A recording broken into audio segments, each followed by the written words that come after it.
ku ne xam ne ne yàlla daa bind te yemalewul am na ñu matal am ñu matlewul waaye ba mottali amee ba léegi kenn sonnatul buur kattan di produit 100% naturel sans effet secondaire ñu defare ko li nga xamante ni moo di petit cola bisaab ak jinjeer ñoo ngi jàppale leen ci seen wàllu kattan ak seen wàllu wërgu-yaram bu nekk jar na fi nguur ak keng ba ci kikirikiij waaye bii mooy seen buur di buur kattan ballonnement moo ci mën constipation faiblesse sexuelle diabète sinusite éjaculation précoce di joxe appétit sexuel teg ci itam day raxas sa biir ba mu set wecc wooteel gaaw ci 77 413 59 24 77 413 59 24 xar yëpp xar lañ waaye laadum da ciy gën te bu ñu nee góor ngóoraa tax.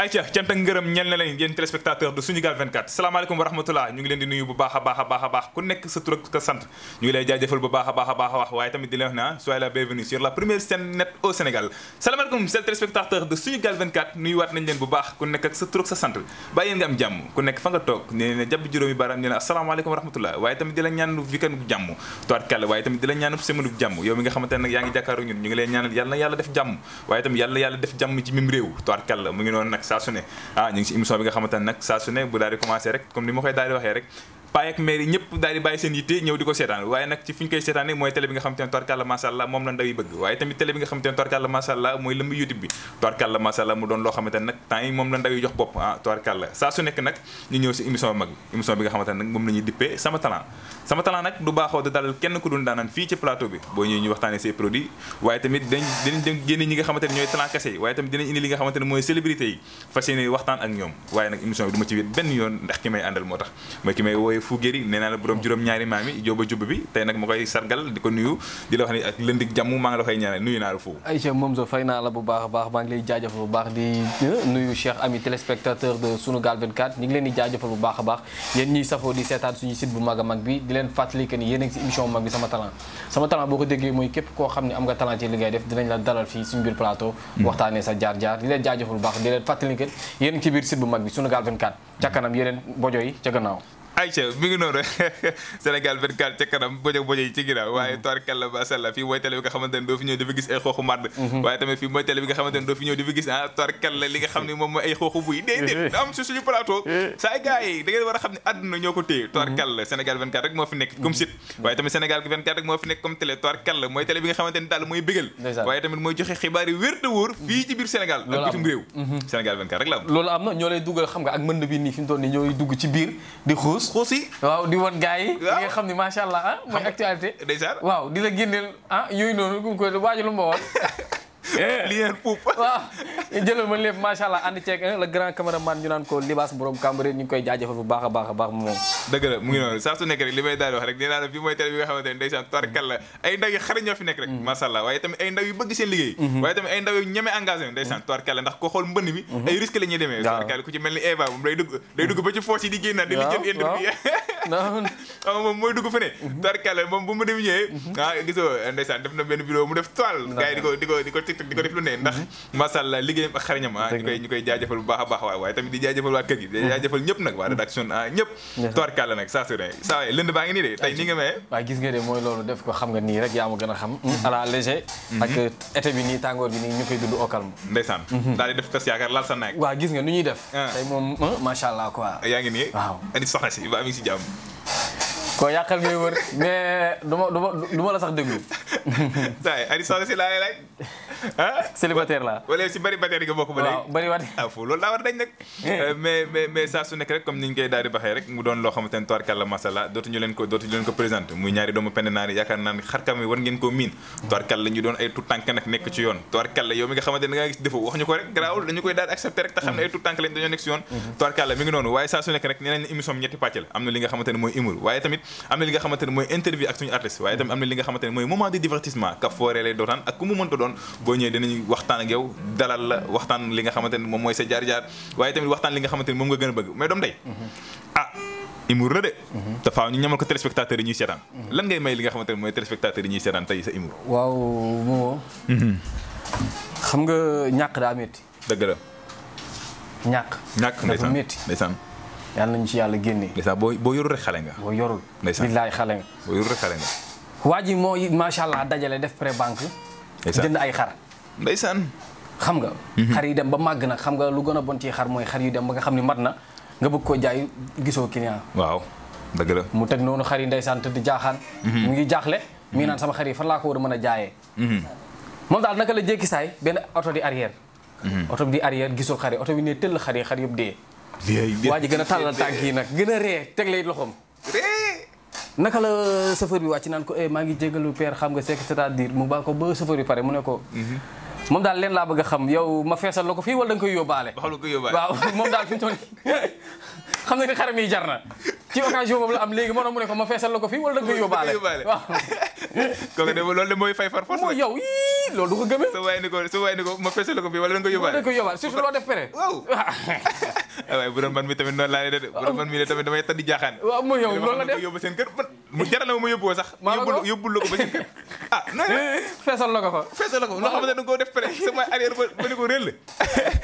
ay jëm mi ngi noonu ça c'est nekk loolu mooy première pàcc bi nga xamante ne moom la ñuy woy di dippee Imoura tubaarkàlla mu doon loo xamante ne macha allah loo xamante ne lu Sénégal yi di xaar ci faux guéri la moom la ñuy wax li nga xamante ne nag mooy daal di Imour mu doon loo xamante ne nag macha allah waaye tamit ñu leen di fàttali rek saa su nekk te ñi nga xamante ne yéenay baaxoo dañuy suivre fii ci S24 muy Sunugal 24 da leen baax di dëppal li nga xamante ne mooy masque yi waaye tamit di laal li nga xamante ne mooy gel yi antiseptique yi da leen koy laal ndax da ciy baax corona bi mi ngi fi waaw corona est toujours là les maribataires rek les célibataires rek képp koo xamante ne tubaarkàlla daal amoo kii daal day baax nga ciy laal li nga xamante ne nag moom mooy vaccination bi tamit daw leen ngeen jëli ko da ciy baax ndax xam naa ne fu vacciné ko boobu léegi fu dema nga vacciné ko dugal ngay wër fu du takk chaque jour moo ko téléspectateurs yi fu du takk masque fu du vacciné yow boo vacciné woo rek ma vacciné xamante nañ bu baax jaru ngay nax téléspectateur de Sunugal 24 yi xam naa boo vacciné woo def ko libaas ñëw filmé la nga vacciné wu ba ma gis ko bu ko defee ma doog a vacciné wu kon daal yow faa ma vacciné nga doog a vacciné mais man vacciné wu naa bu yàgg ayca mi ngi noonu mais fu dañuy ñëw si li nga xamante ne moom mooy émission bi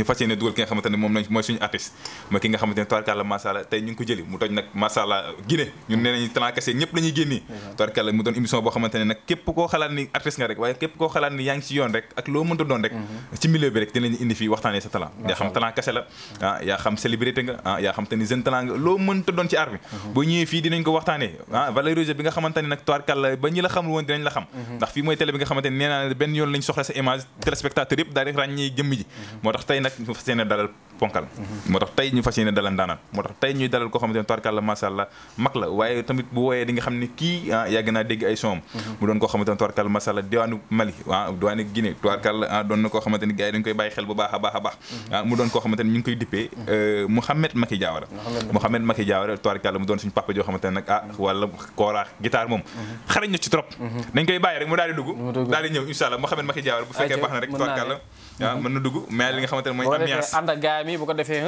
gars yi ñëwaale am lu ñu man am lu ñu jot a may waaw mi ngi noonu insha allah ñu nuyoo moom daal di yëngal li nga xamante ne muy daal di plateau bi sama waay li tey moom dañoo génn moo ko tey moom dañoo génn waaw tey moom li may war a émission bi c'est international dëgg la waaw xam nga boo demee ba Guinée waaw Mali ñëpp di la wan ni daal toir kal la SN4 laa bëgg a jaar da ngay xam ni moo tax mel ni bu mu leen jaaxal ngeen xëy gis leen nga xëcc benn danju wala benn maître Jims wala benn xam nga pourquoi pas waaw sama talent la ñu wax maa la ko wax te sama talent doonoon émission boo xam ne toir kal la ndeysaan kii ku ko xool xam ni fii diwaanu Guinée ak Mali toir kal la bokk na si vedette yi nga xamante ne dañoo téye branche yi mais nag dañ koy daal di bàyyi nag mu daal di nuyoo téléspectateurs yi def li nga xamante ne may ñu tuuti ambiance bu ko defee ñu daal koy bàyyi mu nuyoo ñu ngi lay may ñu ambiance tuuti suñu papa ji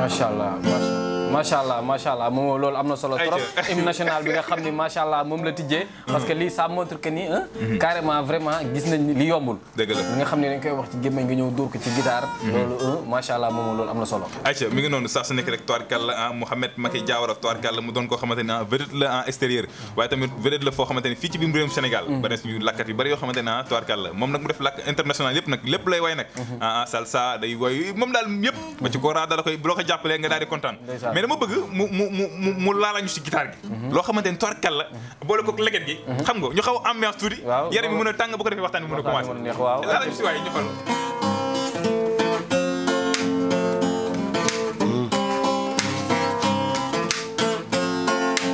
Mustafa jaga dara tigo fanamo aluwaye Mustafa dara me kanji le bangeta suare dara me le bangeta suare dara me le bangeta suare badara me le bangeta Mustafa dara me le bangeta Mustafa jaga dara tigo le fanamo oro muso sabolu kele Mustafa dara me le bangeta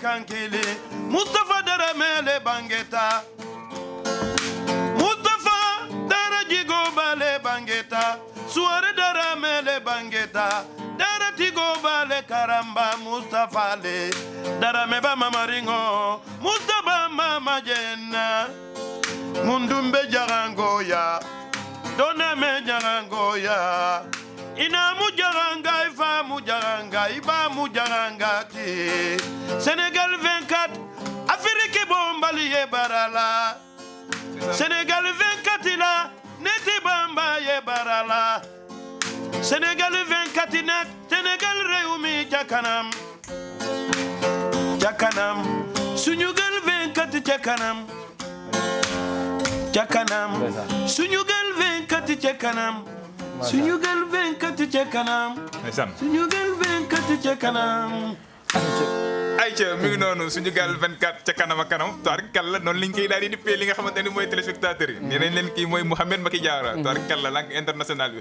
ciy sama talent ciy sama talent yi nii de maa la ko wax moom li ko wax loo sax xamu ko suñu gaal 24 ca kanam yërëmteel xuur dabb yi ca gannaaw bu ko defee ñu bàyyi ko nga nuyu ami téléspectateur de suñu gaal 24 ñu wéyal waxtaan bi tuuti ndax émission bi ñaari pàcc la dañuy interview boole koog di xalamaa leen macha allah bu ko defee nga nuyu téléspectateurs yi après ñu doog a ñëw ci olof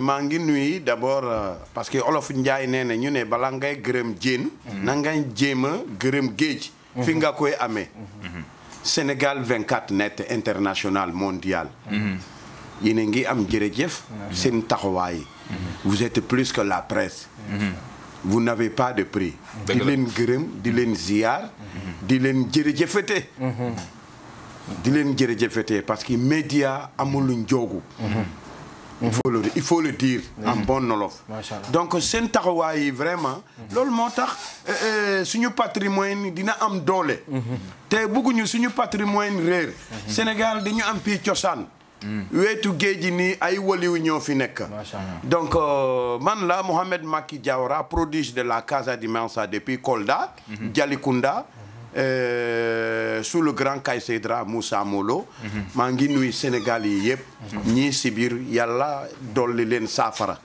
ñi nga xam ne dañu am objectif na ko yàlla leen mattale di leen ziar di leen jërëjëf di leen gërëm di leen sant parce que yeneen ñooñu moom donc bu ma amee kaldu li ma war a woon pour cette première fois dinaa yem foofu merci bien merci bien saa su nekk ñu koy jaajëfal bu baax a baax a baax a baax ko nga xamante ne mooy Mouhamed Macky Diawara tubaarkàlla gis ngeen li nga xamante ne nag moom la tijjee li nga xamante ni moom mooy plateau bi nee naa leen sama talent l'international la sama talent mooy dalal ku ne ñun fépp la ñuy loxati tubaarkàlla yow mi nga xamante ni comme ni mu wax pourquoi pas nga xalaat ni Dadju dina war a mën a ñëw suñu plateau bien sûr pourquoi pas nga xalaat ni Mady Gims dina ñëw suñu plateau parce que c'est l'international sama salaan effectivement télé bi toir kàlla c'est l'international mu doon loo xamante ne vraiment suñu baay ji ñu ngi koy jaajëfal bu baax a baax Mouhamed Macky Diawara waaye tamit di ko may téléspectateurs yi nga xamante ni yéen suñu Bagal 24 tey commercial bi nag war nañoo changer numéro bi ndax mooy dalal ku ne waaw dëgg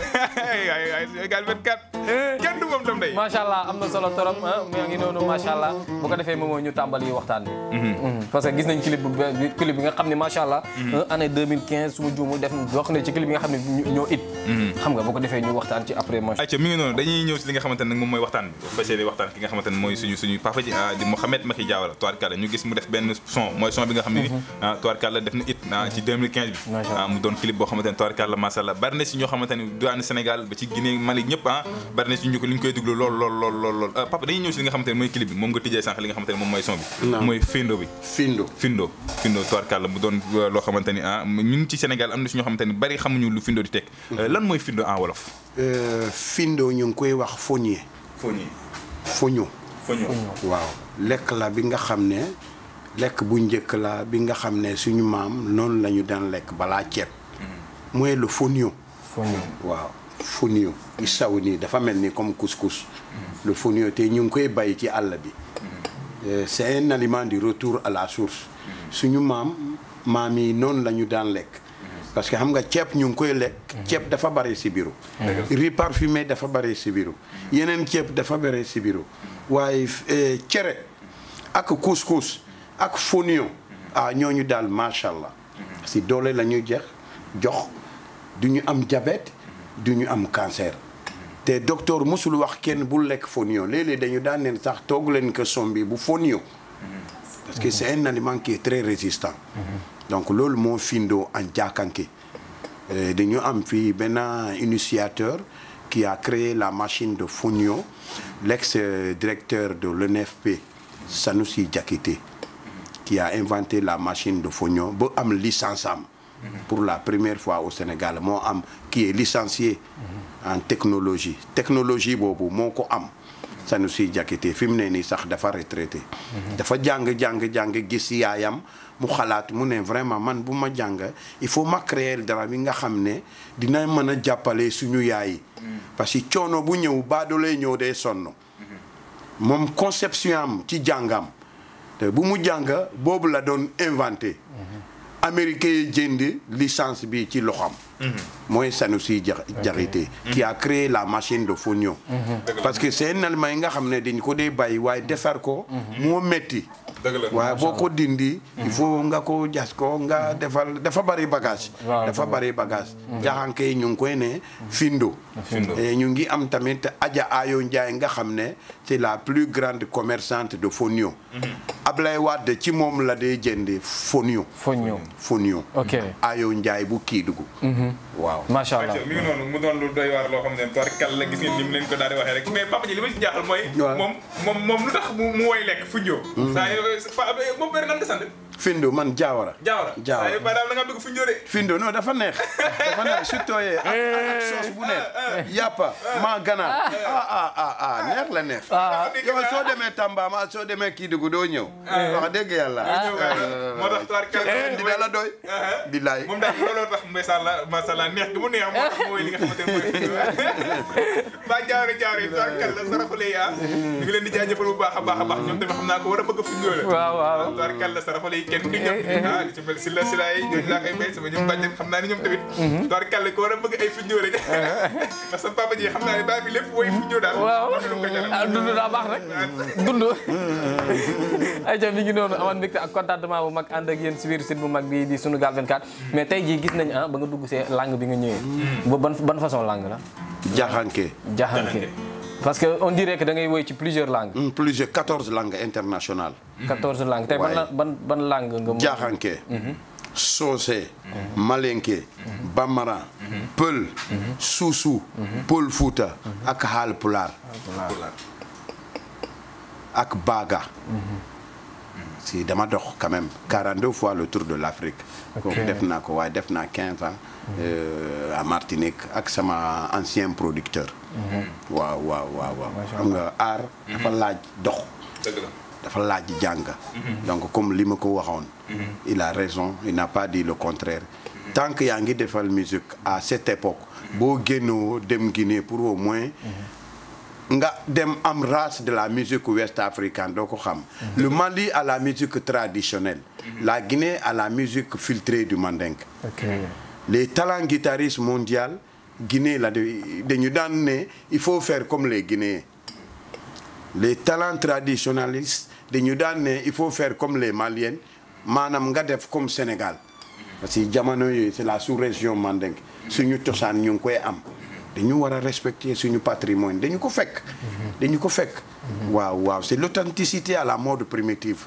suñu cosaan la kenn du bàyyi cosaan boo ko bàyyi rek gisoo ñu ngi dans la colonisation tubaab yi waaye tubaab amul cosaan ñun cosaan la ñu am. dañu leen bàyyi ñu ñëw ñu xam suñu cosaan dem. donc loolu moo tax suñu cosaan yi ñu ngi koy conserver. effectivement ñu ngi koy conserver. waaw loolu am na solo trop mais tey bu ñu bëggoon xam depuis quand yaa ngi ci lii nii ba nga juddoo nga ci nekkee wala da nga dem ba ci biir dem jàngi ko wala. bi ma nekkee xaleel. Dakar fii laa def école des beaux-arts de la musique. la solfège. fii laa jàng musique fii laa commencé musique. Bekay Diop ex-ministre des forces armées. ci loo xam laa am sama entrée en 6e à Kolda. En ce moment il y avait un groupe de Firdou Fulakunda. le premier groupe orchestral maanaam comme boo nee Sédhiou. UCAS base de Sédhiou. tey il y a un problème de démembrement. maanaam soo nee Firdou Jazz de Kolda. le Firdou Fulakunda kooku Fulakunda la. Kolda c'est la Casamance. après il y a un groupe étranger qui est venu. ñi nga xam ne ñu ngi leen di wax Waraba. dañu ñëw Kolda ñëw nekk ci sama maam. yàgg fa di répéter de temps en temps ak ñooñ ils se disent écoute gars yi nañu former benn groupe bi nga xam ne ñu ngi koy wax Moussa Molo. 78 dañu ñëw fii festival ñëw am coupe après delluwaat si Kolda. Moussa Molo Africa Sound International après Waraba. après Firdou. parce que Kolda amoon nañu Los Kangarseros. c'était des Congolais. xam nga Casamance c'est un pays de carrefour ouest africain. Ziguinchor Kolda. ku dëkk foofu da ngay dégg làkk bu bare. maanaam comme Ziguinchor. il y avait Los Kangarseros qui vivaient. et ensuite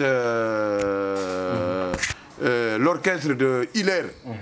Hilaire Chaloup de le claviste de Baba Mal à l'époque. dañoo amoon tamit seen orchestre. après Moussa Molo créé.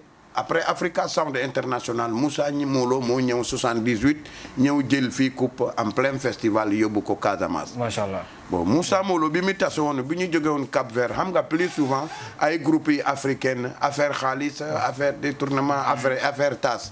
nangam tata kooku bu ma ko commencé léegi ba xalam 2 à l'époque. Sénégalais bu ñu daan gis ay xalam de ñu ngi répété ñu ne ñii daal du ñu Sénégalais ñun xam ñu ban musique façon la ñu nekk di teg on peut pas comprendre. est-ce que tu vois effectivement oui. Touré Kunda moo dugal fi micro sans fil ak batterie. à l'époque Sénégal tembalet la ñu xam ngeros yi salsa yi ngeros. waaye léegi afro salsa barewul. ñu ngi daan naan salsa jalkat ce n'est pas du salsa. salsa afro musique la salsa c'est universel. mbalax c'est à part marimba c'est à part. waalo c'est à part dañu am genre de musique. effectivement voilà oui. macha allah loolu am na solo trop moom di jaajëfal di leen fàttali que ni yéen a ngi ci biir site bu mag bi ànd ceeg ki nga xam ni macha allah ba tey ni ñuy bégal di leen jaajëfal bu baax a baax moom soo amee loo ciy dégg. waaye ci saa su nekk rek tubaarkàlla mu doon loo xamante ne nee nañ leen fi mu émission bi nga xamante ne nag ndaanaan rek lay dalal waaye tamit di jaajëfal ñi nga xamante ne nag ñooy way làkk yi 14 làkk li nga xamante ne sénégalais maa ngi naan sukkuraan collé soosé naan leen sukkuraan collé ibijee man lu mu gàtt xaw naa dégg ñaar rek ayca mi ngi noonu mais Mouhamed Macky Dia dañuy ñëw si li nga xamante ne moom mooy sa deuxième son bi. waaw moo xam naa dañ koy daal di tënk rek. buñ paree ñëw si li nga xamante ne mooy producteurs yeeg yooyu noonu après ñu bu ko defee ñu daal di ñëwaat ci ambiance bi. sa son bi nga xamante ne moom nga tuddee Mandé Tomba. Sénégal est dans le mandingue. La Mauritanie est dans le mandingue. Le Libéria est dans le mandingue. La Guinée-Bissau est dans la sous-région mandingue. La Sierra Leone est dans la sous-région mandingue. Le Mali mooy colonne vertébrale mandingue. parce que ñun yëpp suñu maam yi ñëw la ñu ñëw. donc Mandé Tomba maanaam suñu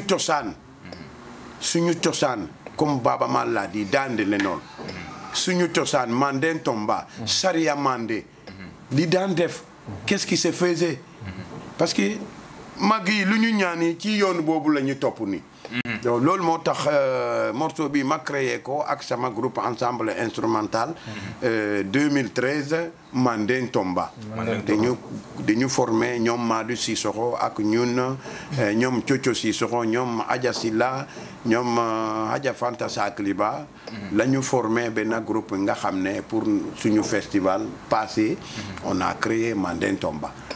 Mandé Tomba loolu am na solo trop mais tey jii wàllum producteur parce que gis nañ ni fi mu toll nii sa biir wax doon nga wax macha allah am nga ko doon produire xam nga ñu xëy yàlla def li gën mu jëlee ko fi xam nga mais est-ce que après def boobu ba tey am nga koo xam ne tey jii mu ngi lay produire yaa ngi woyale say projet yi nga xam ne moom nga tënk non pour le moment aw ma producteur waaye maa ngi sama maquette yi maa ngi sama produit maa ngi sama yeneen produit tamit parce que en 98 je me suis instauré au niveau du SACEM de la France def naa 5 disques compacts en République de Guinée ci sama voyage donc fii bi ma fi ñëwoon comme dama ñëw sama yaay bi moo màgget ma ñibbi si bitim réew mi donc comme pour pouvoir rattraper le retard man jéem a def benn maxi par Libas Production ñoo ma dupliqué le clip et cetera ba CD yi en 2015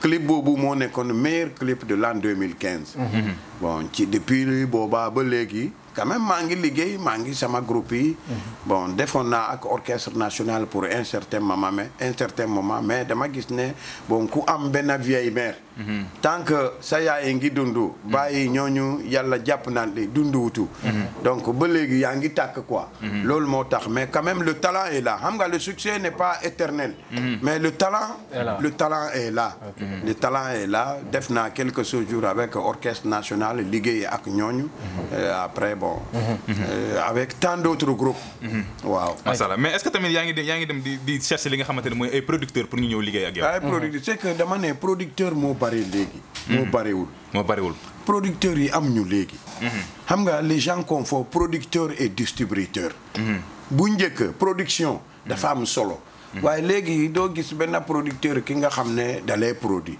plutôt il y a les managers ou les maisons de production loolu moo wàññi léegi bon Covid bi tamit ñëw bon mu déséquilibré presque le patrimoine la culture et l'art sinon adduna du mën a dem sans art dëgg la mais producteurs yi ci suñu aaxiri jamaan yi bareetuwuñu xanaa nga dem bitim réew mi ou nga defal benn maxi defar ko mais producteurs yi bareelu léegi producteurs yi barewul te autoproduit tamit baaxul pour artiste l'artiste doit être produit mu am labelam mu nekk ci maison de production waaye loolu moo barewul léegi mais comme ndànk moo dee jàpp góolo ci biir ñaay bon succès bu demee talent ngi fi le talent est là Aïcha mi ngi noonu tànk mooy jàpp góolo ci ñaay ñuy ànd ak ki nga xamante ne nag mooy suñu papa ji nee nañ Touare Kalla nee nañ mooy émission bi nga xamante ne mooy émission bi nga xamante ne mu ngi partout dans le monde Touare Kalla ndax kii nii douane Guinée waaye tamit douane c'est l'international kon comme nañ koy daal di waxee rek Touare Kalla émission bi saa su nekk rek yow mi nga xamante ne yaa nekk extérieur dinañ la dalal fii suñu plateau mën naa na service commercial baa ngi noonu woote rek ñu jël la Touare Kalla daal di fas yéene waxtaan li nga xamante ne mooy sa ay ci fu ñu loolu am na solo trop moo macha allah tey jii pour ñu tëj ko tey jii lan lañ mën a xaar lan mooy say projet lan ngay waaj man sama projet fi mu ne nii production laa bëgg production mooy projet bi production ma am benn maison de production yombul nag waaye ñu ngi ci xam nga single dafa dee yem mais l'album mooy Dix Compact nous sommes habitués au Dix Compact man fi mu ne nii vraiment ci kanam laa bëgg a dem de plus dëgg la dafa am li ma visé peut-être yàlla bu defee album boobu pare na war naa dem Europe parce qu'il faut métisser la musique maintenant musique léegi dafa laaj métisser ko xoolal il faut le reconnaître musique sénégalaise fen teg ko fen il y avait pas de batterie dans la musique sénégalaise il y avait pas de batterie mais am na benn génération ku ko andi grâce à Touré Kunda xalam de tamit ay gaynde nañu. Touré Kunda jàmbaar lañu. donc vraiment loolu mooy sama projet. loolu mooy sama projet. loolu laa bëgg a nekk di préparer pour am benn album. compact. après ma ñëw soog a génne quoi. fi mu ne nii j'ai plus de 15 morceaux de maquette yi nga xam ne génnewuñu d'abord. maa ngi leen di préparer. mais pourquoi pas dama xool Youssou Ndour wala gars yi comme ci mel ni waa Prince Art yooyu noonu pour ñu produire la. parce que tamit toog sa roq yooyu noonu rek ñoom Youssou Ndour yooyu noonu. wala ci Prince Art seen label bi noonu. pour ñu produire la waaw.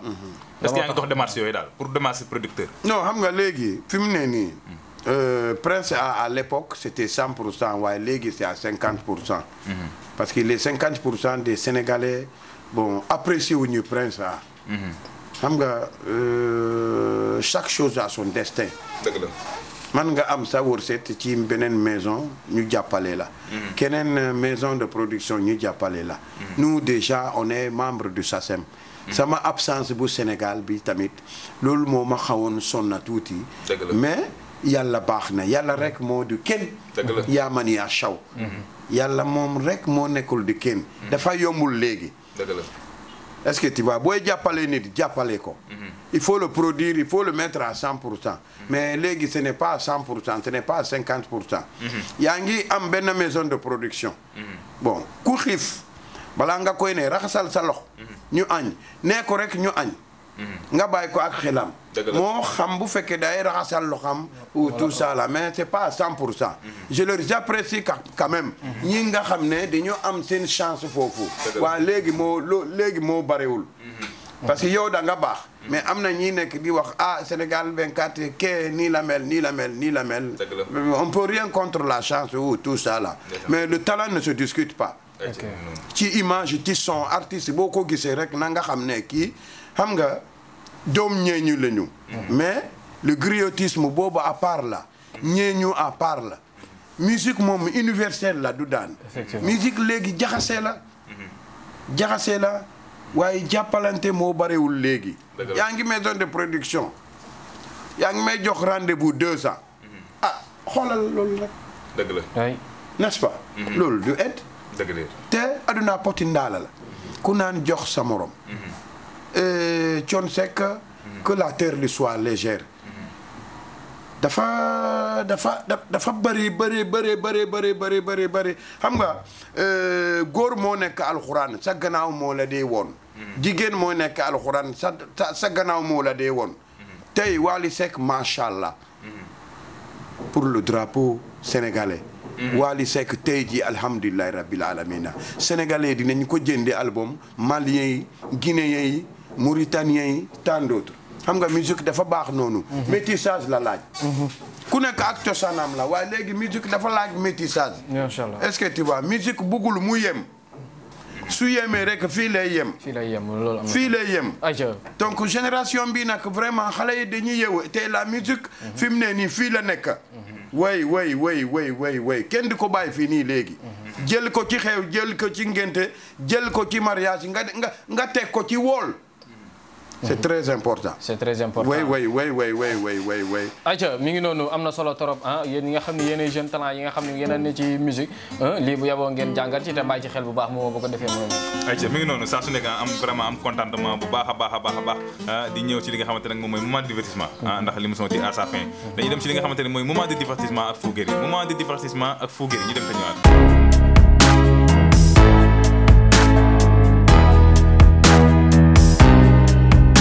mi ngi noonu moment de divertissement ak Fou Guéry dañuy ñëw ci li nga xamante ne mooy sa artiste nga posé ak moom ay question daal di waxtaan ak moom barkalla tey moom sama talent da laa dalal dëgg la ayca mi ngi noonu sama talent da laa dalal yéen ñaar da ngeen di waxtaan ci question réponse moment de divertissement la mu posé la question yéen ñaar ngeen daal di waxtaan ndeysaan ak ci bëre baa ngoog bëre ok macha allah tey jii bu ma la laajoon diggante Sénégal ak fi nga xam ne moom lañu naan Guinée ban mooy sa préféré sama préféré.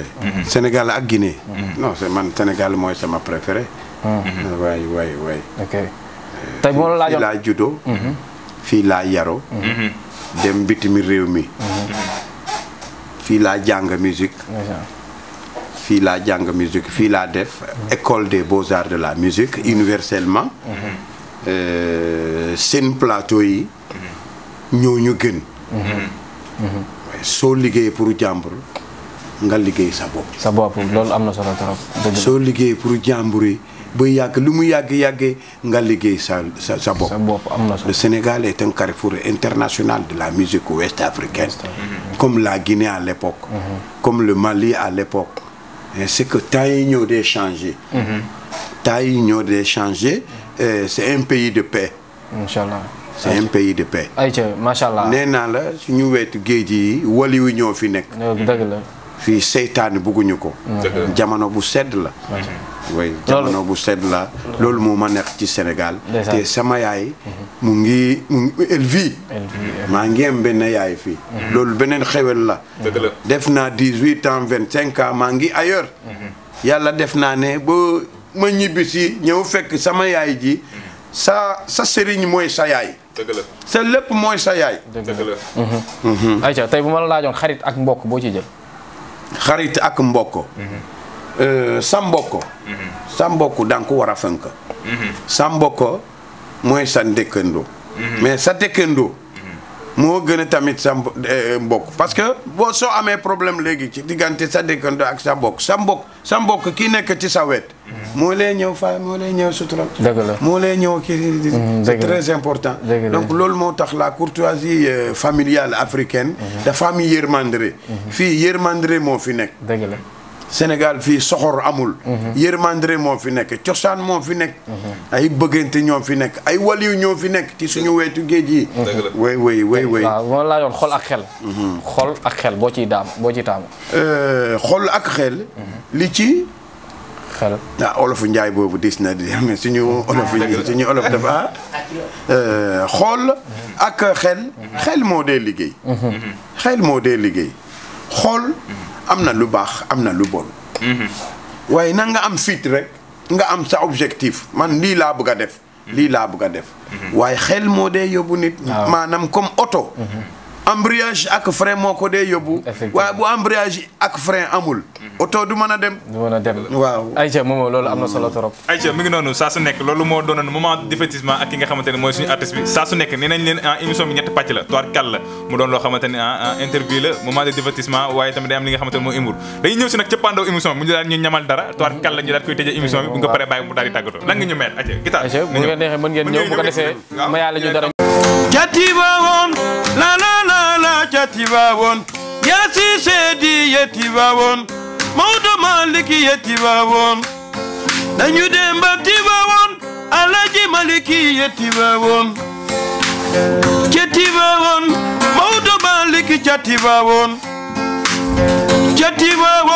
Babacar Sy Bar ca Tivaouane Imaamu Laay ye Badalala Baay Laay ye Barikala Cheikh Amadou Bamba kamata yake Baay Ñasi Bamba ca Tivaouane Cheikh Umaru Fuuti wo Maodo Maliki ca Tivaouane ñu dem ba Tivaouane Alaaji Maliki ca Tivaouane ñu dem ba Tivaouane Maodo Maliki ca Tivaouane Dabakh Maliki ca Tivaouane Alaaji Maliki ca Tivaouane ca Tivaouane Maodo Maliki ca Tivaouane masha Allah ca Tivaouane Babacar Sy Bar ca Tivaouane ayca mi ngi noonu boobu la ñuy dippee alziar di ziar ñi nga xamante ni mooy Maodo Malick sa Tivaouane waaye tamit di jaajëfal way kilifa diini yi bu leen baax a baax waaye tamit di jaajëfal naataango yi nga xamante ni moom la àndaloon ñii di ko aw waaye tamit ñii nga xamante ni tubaarkàlla moom la àndal mu doon loo xamante ni tubaarkàlla ca Tivaouane ku nekk xam ne ca Tivaouane sama waaw moo tax it ba mu nee Tivaouane macha Allah dafa laal sa dëkk bi nga xam ni xam naa tey ku ubbi woon xol bi macha Allah am nañ dëgg la tey xam naa ni bu baax bañ tuddee Tivaouane macha Allah am nga mbégte ak contentement bu mag a mag bu ko defee mu ñu daal di ñu ngi ci cappaandaw gi bu ko defee ñu daal di waaw tàggatoo mi ngi noonu rek dañuy daal di ñëw si li nga xamante ne nag kontaan nañ bu baax a baax suñu papa ji nga xamante ne moom mooy Macky Diawara tubaarkàlla mu doon koo xamante ne international dem leen ngeen plug waaye producteur tamit ñëw leen ngeen producteur ki nga xamante ne mooy Macky Diawara tubaarkàlla ko xam ku am talent ci li muy def li gars yi naan fii doon talent moom talent kese rek moom mais doon na ko xamante ne tubaarkàlla masha Allah mi ngi toj suñu papa ji nga xamante ne tubaarkàlla ku mën li muy def la xalam waaye guitare tamit waxi nopp waaye tamit bu la téelee tubaarkàlla moom daal foo xalaat ni ma nga fa rek tubaarkàlla ma nga fa toog waaw tubaarkàlla dañuy ñëw si li nga xamante ne mooy suñu papa ji nga joxe li nga xamante ne moom mooy sa kàddu gu mujj lan ngay tàggatoo ak téléspectateurs yi téléspectateurs yi nee naa la ci commencement ci suñu kaldu ku lañ jéem a teral def lu baax doo ko mën a am njoogam. dëgg la. balaa nga gërëm jën. na nga gërëm géej. dëgg la. di leen gërëm di leen ziar di leen gudd fan yéen. Sénégal 24. net international ci kanam. Quelquefois suñu musique moo bugg a xaw xam nga. c'est un pays de mbalax. c'est un pays de sabar c'est un pays de marimba. waaye ñooñu dafa dee yem. musique léegi foog nga jël ko fenn yóbbu ko fenn. soo ko yóbbu ko fenn. nga delluwaasi nga ñëw fekk sa cosaan. mais il faut jamais ñu bàyyi suñu cosaan. te téléspectateurs yi maa ngi leen di ziar. ku nekk sa suur ak sa sant. de faire beaucoup attention Sénégal 24. macha allah. rajo bare na télévision bare na net yi bare nañu. mais xam nga noppi faas. ak noppi xar. nuroo nañu waaye bokkuñu. dëgg la loolu am na solo la comparaison n'aura pas de raison. ndeysaan. Sénégal 24. net. Sunugal 24 net. ca kanam dans son émergent. way ayca moom ayca mi ngi noonu rëy nopp bu doon tax a dégg kon mbaam tubaarkàlla boo yuuxoo fële mu daal lay dégg waaye kon dégg ngeen bu baax a baax a baax tubaarkàlla Sénégal 24 kese sa kanam waaye tamit di leen jaajëfal bu baax a baax yéen téléspectateurs yi saa su ne di am contentement ak mbégte waaye fu looy joxe. waaw ayca mi ngi noonu amaan mbégte bu baax a baax ànd ak yéen suñu biir plateau bi nga xam ne moom lañ naan Sunugal 24 di jaajëfal macha allah ñi nga xam ne ñoom lañ dalal suñu biir plateau bi bu baax a baax di la jaajëfal tur bi Manga Diawara yow tamit Marie Aïcha mi ngi noonu amaan mbégte ak contentement bu baax a baax ànd ak tamit le grand caméraman macha allah ñu naan ko libaas di ko jaajëfal moom moo di la bëggee bu baax. Aïcha mi ngi noonu saa su nekk ñuy am contentement bu baax a baax a baax a baax waaye tamit di jaajëfal ñi nga xamante ne ñooy téléspectateur de Sunugal 24 via Facebook waaye tamit via Instagram saa su ne nee nañ leen daw leen abonné li nga xamante ne mooy chaîne bi tubaarkàlla ñu leen di may live bi en direct live en direct ngeen koy am tubaarkàlla fii mooy émission bi nga xamante ne nag mooy sama talent képp boo xamante ne nag war nga ci mën a daaj di nga fii ñëw fii ñu daan lay dalal ndax ñëpp a ci xaj nee nañ sama talent tubaarkàlla bul yaakaar mukk ni waroo fii mën a daal déedéet da nga fiy ñëw da nga fiy ñëw tubaarkàlla da nga fiy daal di ñëw mu doon loo xamante ne ñu ngi am contentement bu baax a baax a baax waaye tamit di ziar ñëpp di baal ak ñëpp tey baalu ay jàq di leen jox dig daje ba beneen inshallah fii ci sama talent jaa ngeen jëf ba beneen inshallah.